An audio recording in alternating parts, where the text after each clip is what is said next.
DevSecOps, the CISO perspective. So it's kind of important to start this concept with baseline definition of what is DevOps. It's all well and good to say DevSecOps, but if we don't actually baseline what I think DevOps is, and maybe that's different than what you think DevOps is, we can basically have that understanding and go forward from there.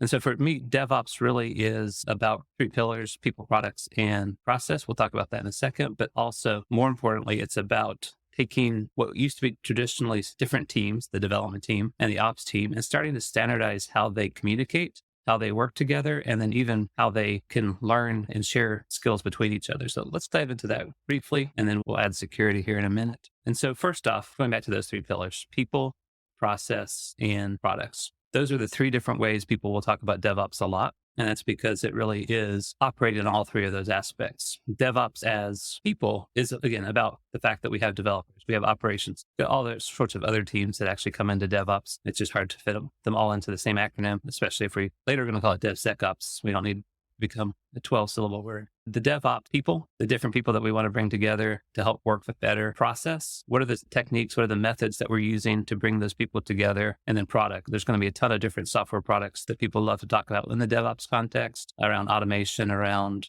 continuous integration, continuous deployment. And again, this is DevSecOps for the PSO perspective. I'm not going to dive into those. I've got some other older videos that do. So if you are curious about that part of it, let me know, I'll send you the link. But really, where it comes back to DevSecOps and where I think the most relevant thing is, it's about breaking down the silos that traditional development teams, traditional operations teams have found themselves in. And so how do we think about making dev team and making the ops team part of the same team?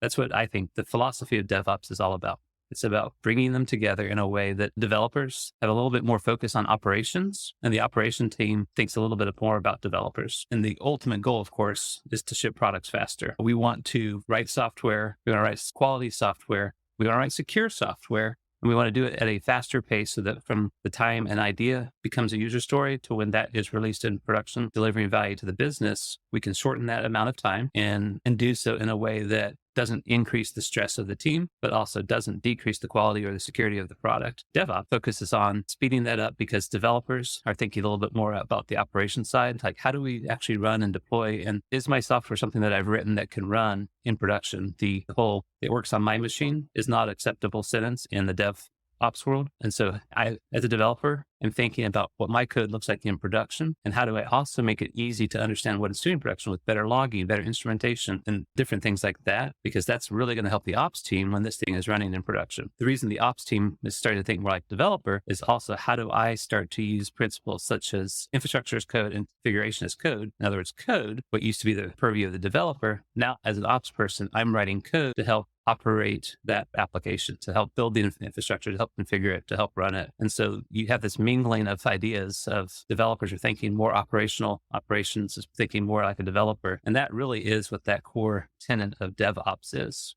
So why DevSecOps? Why are we adding sec to the middle of it? Sec is security. It's because, going back to that earlier idea that we're trying to make our products go out faster, what that also means is there's a little bit more risk, right? If I'm writing code that goes to production the same week, am I actually going through all the tests? Am I going through all the things that need to happen from creating secure software? And if you don't have that, if we don't take a DevSecOps philosophy, you're going to have some risk about whether that is true or not. One of the big tenets of DevOps is called shift left. And what that's trying to get at in the DevOps space is quality. We think about, there's a graph that you've probably seen if you've done anything with DevOps, where the cost of a bug in the development environment is almost zero because the developer can fix it. In the QA environment, it's a little bit more because the QA team has to find it, and then the developer has to fix it, and it has to be retested. And then, of course, as you go through the later stages, that cost just increases. It can become radically higher in production, right? Because a bug in production could actually disrupt the business, could lose customer records. There's all sorts of things. That's the quality perspective of shift left. When it comes to DevOps, we have that same concern when we talk about DevSecOps, but from a security perspective. How do we shift security left as well? How do we start thinking about security and, by extension, privacy as well all the way back to the user story. How are we writing that user story in a way that we're thinking about what is this function? How do we keep it secure? And what are the other implications? So that as the developer's building it, they're building it securely. As the QA team is testing it, they're testing some of the aspects of the security. But even beyond that, we start to actually add new types of testing in as well, security specific testing that we'll talk about in a bit. But the idea that I'm now defining security as code is the phrase we like to use, meaning I'm actually writing scripts, I'm writing configuration, I'm writing other sorts of code artifacts that will help me enforce security as well. So security policies can actually be codified, written, and then automated and put into that. Again, we'll kind of dive into that later. But the point I want to make here is DevSecOps matters because we're getting security a seat at the table during the development lifecycle. It is not the thing that we slap on the end that just says, oh, you didn't follow policies. No, this isn't going to production. That's the expensive point. It's also not there at all where the security risk goes into production and causes an exploit that causes harm to the business. That's the very expensive problem that we want to prevent. Instead, we want to bring security to the table, make it part of that software development lifecycle from the beginning, from the earliest stage, so that we are always thinking about security. Security is part of every step of that process. It would be of me to also talk about my view on the modern CISO as well, because it's one thing to talk about DevSecOps and why it matters to the CISO. If my definition of CISO is different than yours, then this whole conversation might not make a lot of sense. And so thinking about who the CISO is, thinking about where they come from, a lot of CISOs will have a technical background. They will be infrastructure engineers, they'll be software developers that became architects that went through that. And so they will have a very strong focus on technology. They'll understand how do you write secure software. They understand how do you configure firewalls well? How do you do pen testing? How do you do all segmentation? All these technical concerns that are super important to security. A CISO with that technical background is going to be naturally inclined to think about that aspect, that perspective of security. And we're talking about cybersecurity. It is technical security. So if you don't have a technical background at some level, a CISO's job is very difficult because the attacks are technical, the risks are technical, the mitigations are technical in most cases. There's also the people side of the CISO that is super important, coming to that shortly. So that's one background for CISOs. Another background that is not too uncommon is the compliance side. It's super normal for companies to find out about cybersecurity because they suddenly get a new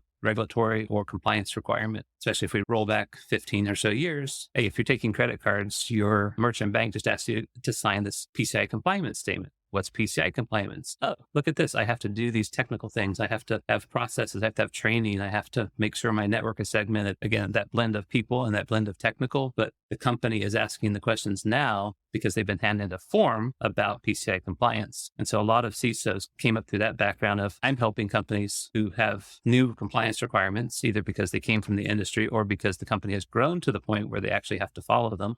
Great example, if you weren't public, but you are public. Or if you're a small company and then you all of a sudden get a public company as a customer, they're going to hand you a full stack of compliance things that you have to do that you didn't have to do before they were your customer. So all these sort of compliance routes, SOC 2, PCI, HIPAA, helped mold a lot of the CISOs that we know today because they came through that side of things as well. Where I really think that this modern CISO shines and what this role has become is that of risk manager, cybersecurity risk in particular. Risk management is, for those that aren't familiar with it, right? The language of what could happen, how likely is it going to happen, and how expensive is it going to be if it happened, in a nutshell. And so if we're thinking about all of the things we talked about from a risk perspective, it really does give us a way to think about the cybersecurity risk in the same terms that the other business leaders care about. Your CFO doesn't care about firewalls, network segmentation, VPNs, zero trust. They care about cost. Is it going to cost more to fix this or more to not fix this? And so that risk management perspective lets the CISO say, I need to mitigate this particular risk because I've calculated this risk at this dollar value using the formula we talked about earlier. And the cost to mitigate it is less than that.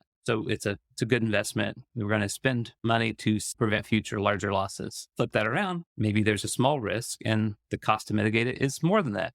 The CISO can now say, hey, C-suite, hey, board, we have identified a risk to our business. Here's what the likelihood of that risk occurring is, and here's what that would cost us if it happens. And I recommend to you that we accept that risk because the cost of mitigating it, the cost of putting products, processes, people in place to prevent that risk from happening are going to exceed the cost of that risk. And so I've presented my case and I've shown you that I'm a good steward of company resources because I've recommended that we just accept the risk. And of course, the business could say, no, we don't have that risk appetite. Let's actually go ahead and spend the money and protect ourselves there too, even though we understand that it might be more than its risk. Some companies have less risk appetite, and so they will still go ahead and cover that. but it was the right conversation. The CISO had a business conversation. They didn't have a technical conversation. They didn't have a compliance conversation. They had a risk conversation. And so that is where I have defined the modern CISO. That's the baseline for the CISO. We talked about the baseline for DevOps, DevSecOps.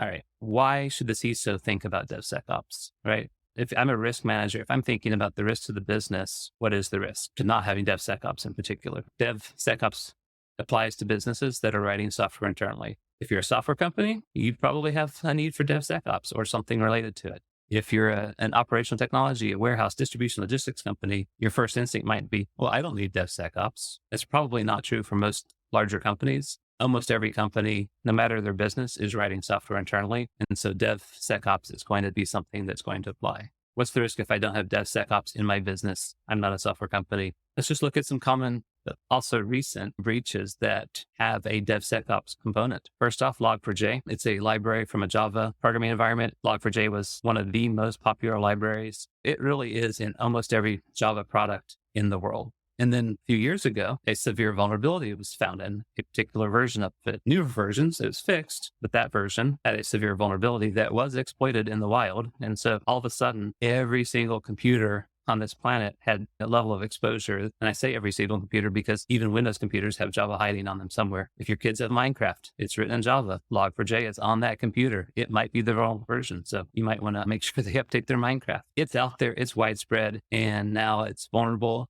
The world knows it's vulnerable and it's everywhere. Stories were written by product owners. Developers implemented their software. They used that library. QA tested it. The security team reviewed what it got packaged and it got deployed into the world, all through a software development lifecycle that at the time was believed secure, but come back around and say, oh, actually now we know there's a vulnerability. How do we fix that? That's a DevSecOps question. That's a DevSecOps concern. And so it really does matter. SolarWinds is, and again, for that breach, for those that I hope you're familiar with it, but if you aren't, SolarWinds runs server management software. Their software had a ability in it. Their software was deployed to all these different customers. Thousands and thousands of customers are running their software in a critical way to monitor and measure servers at a very low level access, kind of a root or admin level access to servers. So it's a great target for hackers. SolarWinds did get breached. And where did they get breached? Within their software development lifecycle, the bad actors were able to add exploit to the actual deployment package so that when customers updated to the newest version, they were installing not only SolarWinds, but they're also installing exploitable, basically command and control software to their environments. Huge compromise, huge risk, and very much a DevSecOps because that was actually the target of that attack. It was how do we inject malicious code into the SDLC so that when you distribute your code to your customers, we're tagging along for the ride. Equifax is another great example. If you dig into the details of what happened, the actual technical side of the breach, it was an older version of a particular library that was exploitable, that hackers were able to work their way sideways. There are many, many different other technical controls that failed to amplify the magnitude of that breach, but one of them was absolutely a vulnerable version of a particular third-party software was in the environment, and it was able to be exploited to move then laterally into the environment. So again, DevSecOps, because we've got a library and software that is vulnerable, and how do we manage that? And finally, a more recent one, MoveIt.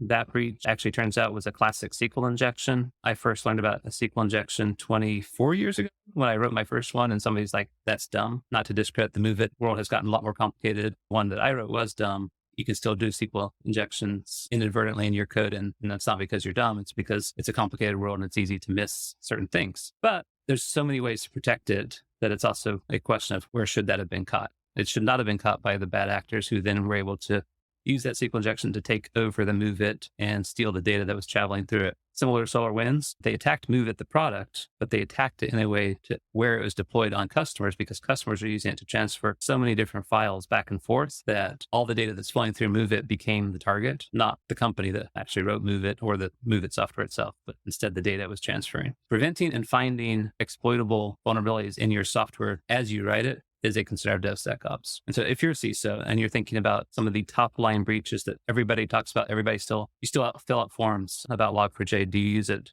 Was MoveIt in your environment? Yes, no. As a CISO, these breaches all do come back down to DevSecOps and what it can bring to it. We've been talking about the risks. We've been talking about some real world examples of where DevSecOps either failed because it wasn't fully implemented in a way that helped, or a good DevSecOps practice could have helped.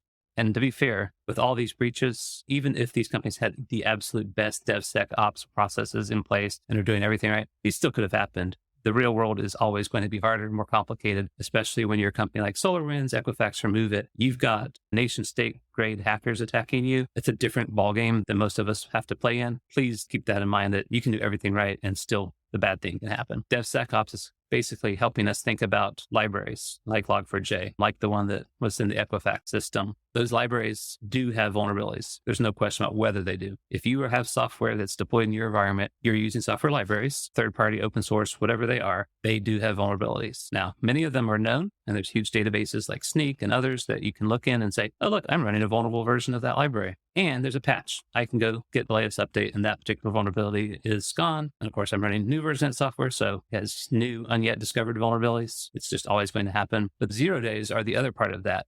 I'm running software today. That software is considered secure. There's no known vulnerabilities. Tomorrow, a vulnerability is discovered. I'm now running production software that has a vulnerability. There is no patch because the presence of that vulnerability was literally discovered tomorrow. Now, what do I do? Now, how do I think about that software? You're going to have a strategy around handling 0 days, but DevSecOps is going to help you understand that you even have this problem to begin with. And then finally, secure coding practices. DevSecOps coming all the way back to DevOps, what it is. It's people, it's process, it's tools. There are products that help you with identifying software libraries and help you mitigate 0 days.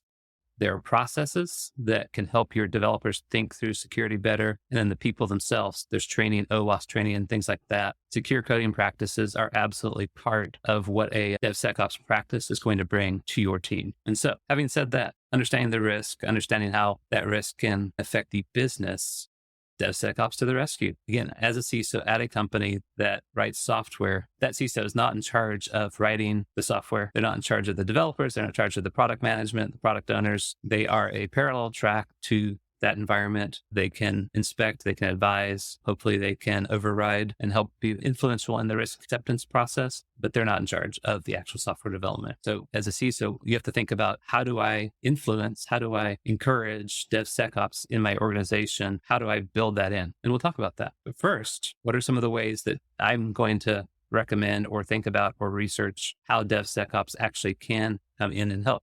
First off, there are tons of products that have vulnerability databases, and you should absolutely pick one of them, the one that makes the most sense from you to your company from a cost perspective and overlap with this type of software you write. But those vulnerability databases become part of your CI/CD process. As you write code, as you commit it to the repo, these products are looking at that code and saying, hey, did you know you've got for J, the vulnerable version in your source code? Did you know you have this library, that library? And most of those libraries are actually researchable as well. So if you happen to have a particular CVE that was announced, like, look at this one, you can go look that up in their database and you can even look at your software manually. Please don't do it manually. You have too many libraries in your software for that to be effective. But again, the product, you can subscribe to the product, they'll scan your code, they'll give you that report, which directly leads to something that government software is starting to require. And it's the idea of a software bill of materials. Look it up where that specifically came from, but both CISA and NIST are recommending that software have a software bill of materials, or an SBOM, as I like to pronounce it. And what that is just like it sounds, from a bill of materials from a physical product, like what's inside this box, what's inside the product, all the way down to the chips. Same question for software. What's inside my software? What libraries, what components, where are they sourced? How are they tracked? How are they managed? All those sort of questions matter when you're developing secure software, especially when you develop it for the government. If there's an amazing library that is the best one you've ever seen, but it happens to be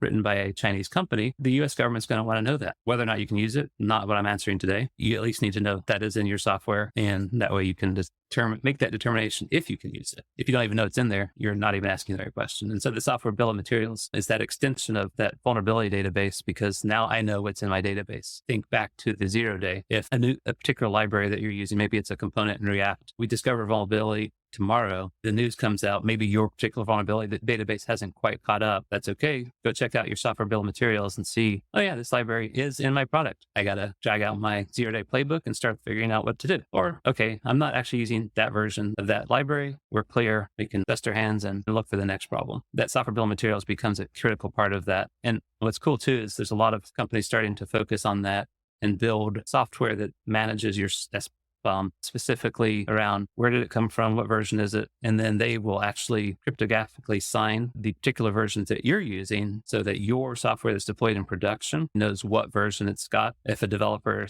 inadvertently upgrades or downgrades that library, it will actually fail to build as opposed to leak out into your production environment. And so some really cool concepts coming out on that SBOM side of things as well. And that really does lead to that third bullet there, supply chain control. Your SBOM gives you the first step in controlling your supply chain. SolarWinds was considered a supply chain attack because the software that was injected into their build process that ended up being deployed was the, air quotes, supply chain that went into that software in your environment. The supply chain control has become a hot topic as well, going back to where does it come from, who wrote it, how frequently is it updated, how do you know if there's vulnerabilities, if there's vulnerabilities, how quickly are they going to be fixed? All those things become far more important in today's world with supply chains. And so that is something that this category can really help with. That's on one side of the DevSecOps world. The other side is the actual practices that make DevSecOps what they are, with the idea of operations starts to write code, security teams going to start to write code, developers writing code, because we end up with this concept of security as code. Talked about it earlier, but the idea there is I can define my security policies in a code format that can then be executed as part of my CI/CD to check for common problems. Obviously, and we'll talk about SaaS and DaaS here in a second, because that's one of the reasons they exist. I can basically write code that says, look for this type of injection, or I can have certain code quality standards, or I can have other aspects of my software development lifecycle codified and tested automatically. DevSecOps is successful when you automate processes, and security as code is part of that. SAST and DAST, static application security testing, dynamic application security testing. SAST or static is actually looking at the source code, looking for things like SQL injections, looking for mishandled variables, null reference problems, looking inside your code at errors that could create security breaches, but it doesn't run your code. It just says structurally, this is to be subject to SQL injection. It doesn't know if it is or isn't. It just knows that it could be. DAST, on the other hand, the dynamic security testing actually runs your code and basically runs scripts, just very similar to QA automation scripts. It pokes, it prods, it swaps session variables, swaps different types of variables, manipulates user requests and all the different ways that can create vulnerabilities, and then looks at the results and says, hey, by the way, I changed this particular variable when I submitted to your website and your website returned a 500. It crashed. That's probably not what you intended. Now we know we got to do some better error handling. We got to do something there that's similar to the SQL injection. It'll throw SQL queries, and if it gets back a SQL error, it's like, I think I found a SQL injection flaw. And so DAST runs the software, SAST looks at the code. Both of them are controlled and configured with code themselves. And so they do play into that security as code perspective. And then observability, I think, is something that maybe gets lost when people talk about DevOps becoming DevSecOps. I mentioned earlier, as a developer, thinking about how your code is running in production.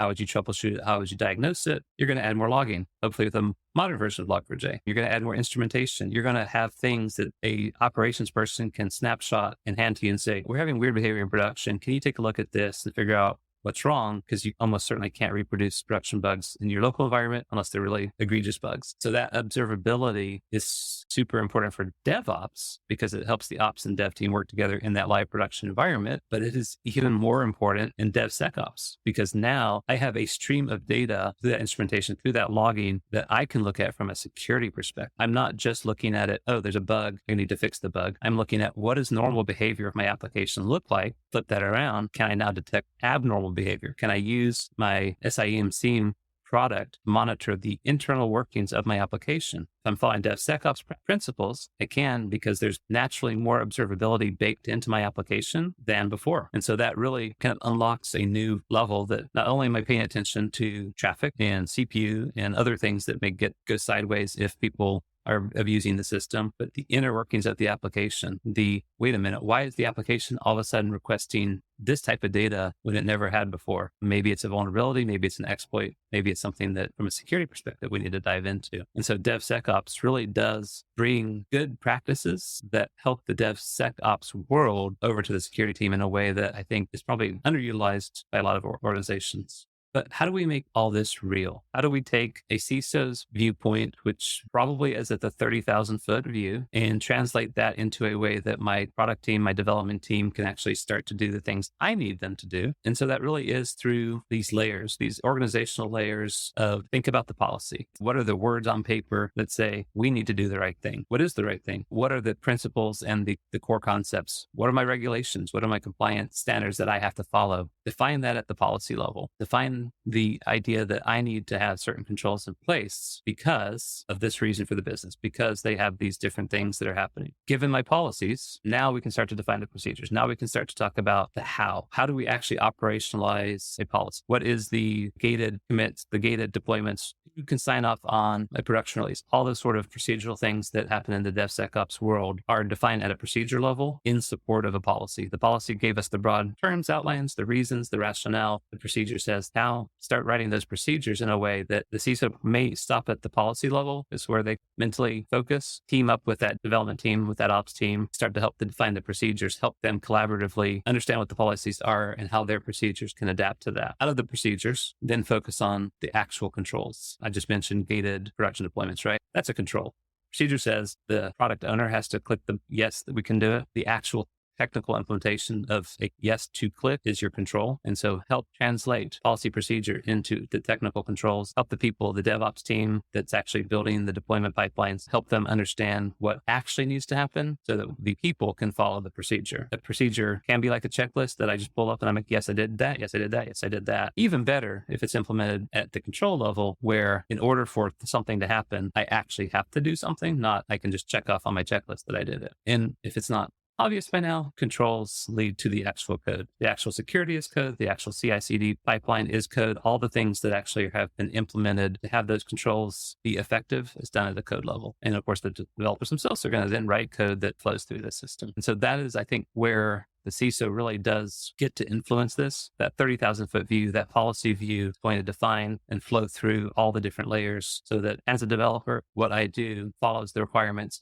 compliance from a security, from a best practice standpoint, as a QA tester, as a product owner, as a business analyst. I'm doing things that meet the policy and therefore make us more secure. And so the theme that I hope I've conveyed is that DevSecOps really is part of a whole solution. The whole idea of DevOps was to bring together dev and the ops. So DevSecOps gives security a seat at the table. And so the idea is we are coming together not as siloed teams, but as one team whose mission is to deliver secure software, quality software quickly. And there's data ops, there's so many other combinations of these words because it's really the same thing. It is all a piece of a whole mission of delivering software securely, delivering software quickly, delivering software with quality. And so that idea should pervade and should always be present in the CISO's mind that yes, the CISO is hopefully an independent branch of the company from others, but it is still part of a whole. It is still part of a team that has to work together, has to be collaborative, has to communicate in a way that each of the concerns are met. And so another principle of DevSecOps is that communication, is that how do I think like a developer? How do I think like an ops person? How do I think like a security person? How do we share and create a common language, a common vocabulary across these different teams so that we can communicate, so that the developer doesn't have to say, hey, security, can I do this or not? They are already